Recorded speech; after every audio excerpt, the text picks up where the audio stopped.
ក្នុងជីវិតនេះយើងជាហត់ផុតទេដែលយើងនឹងជាតួអង្គអាក្រក់នៅក្នុងរឿងរបស់នរណាម្នាក់ហើយការដែលយើងចម្រើនវ័យលូតលាស់ពេញលេញគឺនៅពេលដែលយើងយល់ថា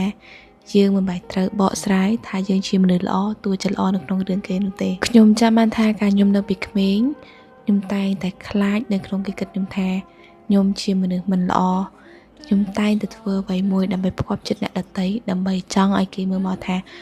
ម្នាក់នេះជាមនុស្សល្អខ្ញុំតែងតែ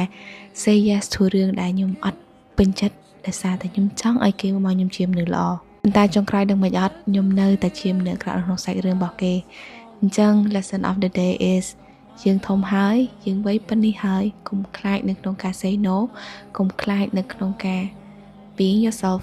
ហើយចង់ឲ្យអ្នកដទៃមើលមកយើងបែបណាក៏មើលទៅព្រោះយើងមិនអាចតម្រូវចិត្តមនុស្ស100នាក់បានទេ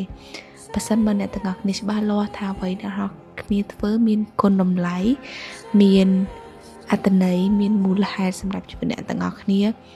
វាជាជីវិតរបស់អ្នកទាំងអស់គ្នាវាជាជីវិតរបស់យើង